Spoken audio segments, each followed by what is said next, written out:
But now when we get into Jeremiah 34, we have a whole change in the message. And when we read it, we're a little bit puzzled and maybe quite puzzled. We are reading here where God is focusing on the nation of Israel and concerning the setting free of the bondservants that were to be set free at the end of 7 years. That's just saying it in a very few words, but it's far more complex than that. But we're going to start out with, and we wonder, and God spends a whole chapter on this subject. And when you just read it, you shake your head and say, but really, what is God really teaching us? Is it something that He could have taught us just in 2 sentences? Certainly He could have made the point in a couple of sentences. Why did He take a whole chapter of 22 verses to make the point that He is trying to make? And it's not easy to really find that. But we begin to read in Jeremiah 34 verse 1.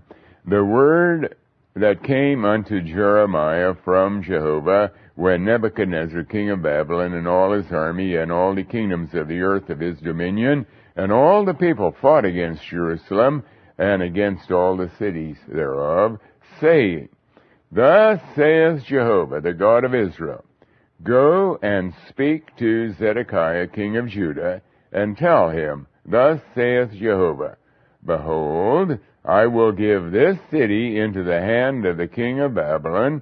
He shall burn it with fire. Now, God has said that before a number of times. And thou shalt not escape out of his hand, but shalt surely be taken and delivered into his hand, and thine eyes shall behold the eyes of the king of Babylon, and he shall speak with thee mouth to mouth, and thou shalt go to Babylon. Now when we read this is not that threatening at this point. It's almost like God is trying to tell King Zedekiah it's not really going to be that bad. If we go back to where God first talked to King Zedekiah, if we go back to Jeremiah 21 verse 7, God put it in a little more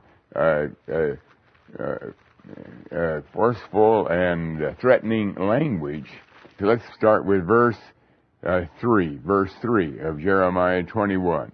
Then said Jeremiah unto them, Thus shalt ye say to Zedekiah, he's the king, Thus saith Jehovah God of Israel, Behold, I will turn back the weapons of war that are in your hands, wherewith ye fight against the king of Babylon, and against the Chaldeans, which besiege you without the walls, and I will assemble them into the midst of this city, and I myself will fight against you with an outstretched hand, and with a strong arm, even in anger, and in fury, and in great wrath.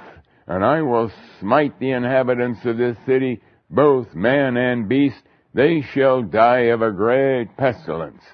And afterward, saith Jehovah, I will deliver Zedekiah king of Judah and his servants and the people and such as are left in this city from the pestilence, from the sword, and from the hand, and from the famine, into the hand of Nebuchadnezzar king of Babylon, and into the hand of their enemies, and into the hand of those that seek their life. And he shall smite them with the edge of the sword, and he shall not spare them, neither have pity nor have mercy. Now, that's pretty negative. That's about as negative as it can be. He's telling Zedekiah, you and all the people, you're going to be destroyed by the sword. Terrible things are going to happen to you. Then he followed that, and we won't get into that detail again, and said, but those who gave themselves over to the Babylonians and allowed themselves to be taken captive because they realized this was God's plan, that Nebuchadnezzar was to destroy Jerusalem, their lives would be spared. Their lives would be spared. Well, now some years have gone by. Zedekiah reigned for 11 years. And now we're getting a little bit nearer the end of the time. Babylon has been hammering at the gates of Jerusalem, and Babylon has already destroyed quite a few of the neighboring cities of Judea, so there's only very few left. And now God comes to Zedekiah with a somewhat different message. Notice the difference in the message. When I read Jeremiah 21, it says, you're going to be killed with the sword, you and all the people. Now God is saying, and thou, he's saying of Zedekiah, verse 3, he does reiterate in verse 2, behold, I will give this city into the hand of the king of Babylon, and he shall burn it with fire, and thou shalt not escape out of his hand. So far, not much difference, but surely be taken and delivered into his hand, and thine eyes shall behold the eyes of the king of Babylon, and he shall speak with thee mouth to mouth, and thou shalt go to Babylon. And yet hear the word of Jehovah, O Zedekiah, king of Judah. Listen now, listen what I'm telling you. Thus says Jehovah of thee, thou shalt not die by the sword. Well, that's already a very, very hopeful thing, because back in Jeremiah 21, the command was that, or the commitment was, you and all the people are going to die with the sword, but you shall die in peace. Not too bad, not too bad. And with the burnings of the fathers, that is, as they typically did in those days, there were incense and spices and so on that were burned at the time that someone was buried, and who was a notable person, and you are going to experience some of that. The former kings which were before thee, even as the former kings that were before thee, so shall they burn for thee. And they will lament thee, saying, O Lord, for I have pronounced the words, saith Jehovah. In other words, there will be people who will be sorrowing because you finally have died. And so when we read this, here is King Zedekiah. Now, he had been told a few years earlier that there's no hope. You're going to be destroyed. You're going to be killed with the sword. And now God is speaking to him like everything is going to go fine. Now, is God playing games? No, God is still further developing his program, and we're going to stop right here and see once really what happened to Zedekiah, to see once if this followed through. If we go to Jeremiah chapter 52, verse 8, chapter 52, verse 8, there we find the end of Zedekiah. 52, verse 8. And we'll find that the end it didn't end up quite as hopeful as it looked like, but it ended up in a way so that it was all possible. Because in Jeremiah 52, verse 8, we read, but the army of the Chaldeans pursued after the king. Let me start with verse 5 of Jeremiah 52. So the city was besieged unto the 11th year of King Zedekiah, and in the 4th month, in the 9th of the month, the famine was sore in the city, so that there was no bread for the people of the land. Then the city was broken up, and all the men of war fled, and went forth out of the city by night by the way of the gate between the two walls, which was by the king's gardens. Now the Chaldeans were by the city round about, and they went by the way of the plain. But the army of the Chaldeans pursued after the king, and overtook Zedekiah in the plains of Jericho, and all his army was scattered from him. Now he's not obeying God, of course, by giving himself up. He is actually still trying to by his own strength, by his own wits, trying to stay alive, and he's not trusting God. But the fact is, when they overtake him, they don't strike him down. He's not going to be killed by the sword. We read, "Then they took the king and carried him up unto the king of Babylon to Riblah in the land of Hamath, where he gave judgment upon him." Okay, now what did God say? He said in Jeremiah 34, "Thou shalt not escape out of his hand," verse 3 of Jeremiah 34, "but be delivered into his hand, and thine eyes shall behold the eyes of the king of Babylon." So he's carried to Riblah, where King Nebuchadnezzar is, and there he stands looking into the eyes of the king, who is going to pass sentence on him. Now it gets a little bit more terrible, because it says, "And the king of Babylon slew the sons of Zedekiah before his eyes." Now that's a very important statement. He still has his eyes, so he's able to look at the king exactly as it was told. "He slew also all the princes of Judah in Riblah.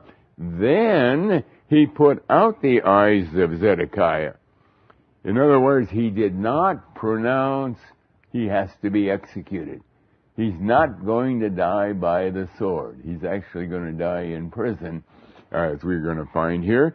But first he blinds him. He gets his eyes pulled out. That was not an uncommon penalty that was brought against those who were the enemy.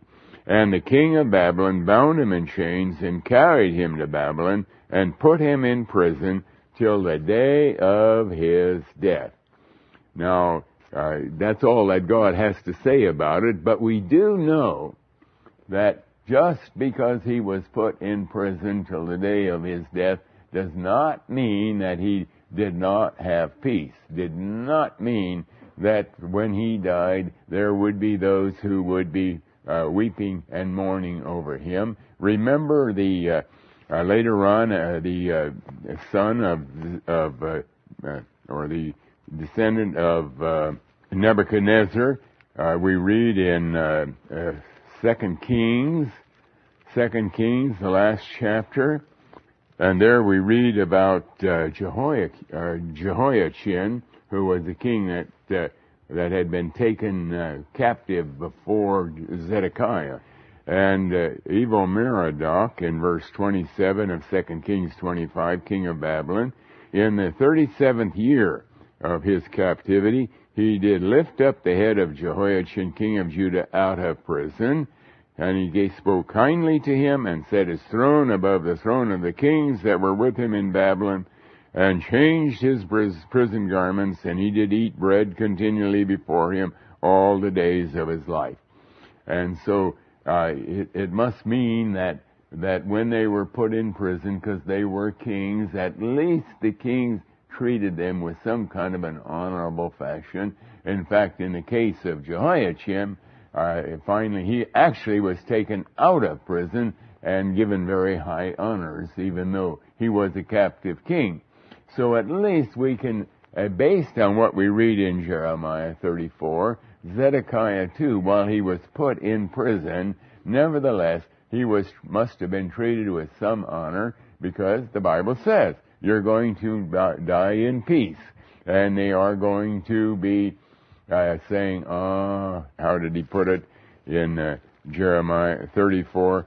They'll be saying, "Ah, Lord, for I have pronounced the word, saith Jehovah," in verse 5 of Jeremiah 34.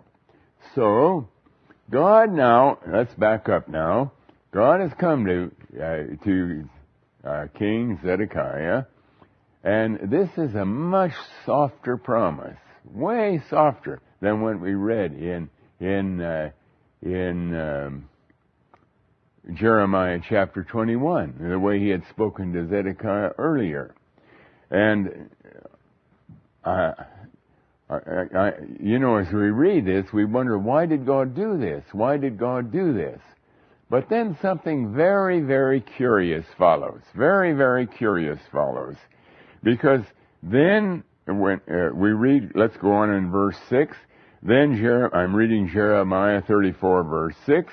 Then Jeremiah the prophet spake all these words unto Zedekiah, king of Judah, in Jerusalem. When the king of Babylon's army fought against Jerusalem and against all the cities of Judah that were left, against Achish and against Azekah, for these defense cities remained of the cities of Judah. This is just kind of a little insight to tell us that Nebuchadnezzar has been pressing very hard against Judah, and it's almost over.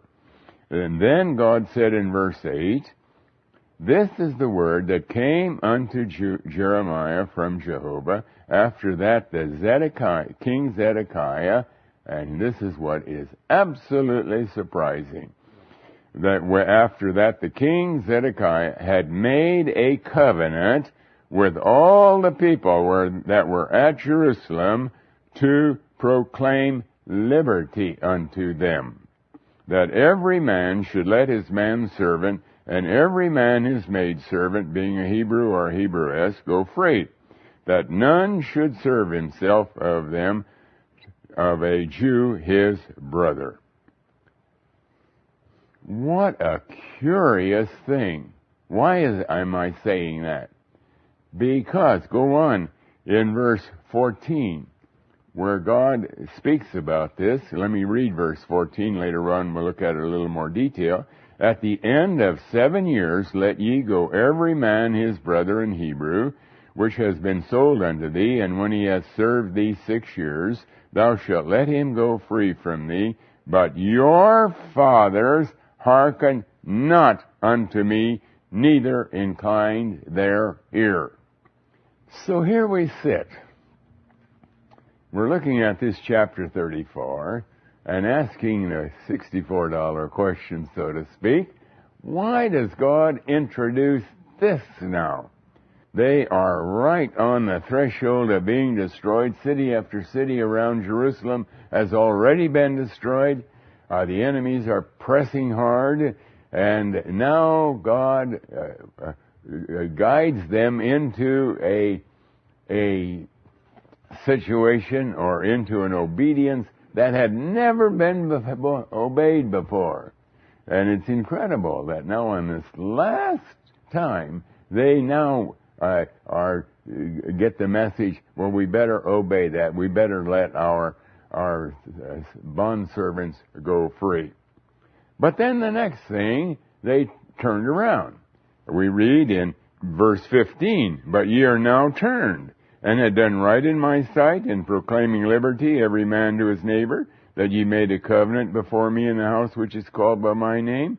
But ye turned and polluted my name, and caused every man his servant, and every man his handmaid, whom ye had set at liberty at their pleasure, to return, and brought them into subjection, to be unto you for servants and for handmaids. What occasioned that? These people saw death. They saw total destruction. And they, therefore, obeyed a law that had never been obeyed properly at all, about releasing the captives at the end of 7 years. And now, because things were so desperate, they saw the end. Yes, we will release them. And then the next thing, they turned around, and the armies of Nebuchadnezzar had left the assault on Jerusalem. So, well, maybe we're not going to be destroyed. Maybe we're still going to be able to get out of this. What a crazy thing we did, that we released all of our bond servants. It's never been done. Never been done.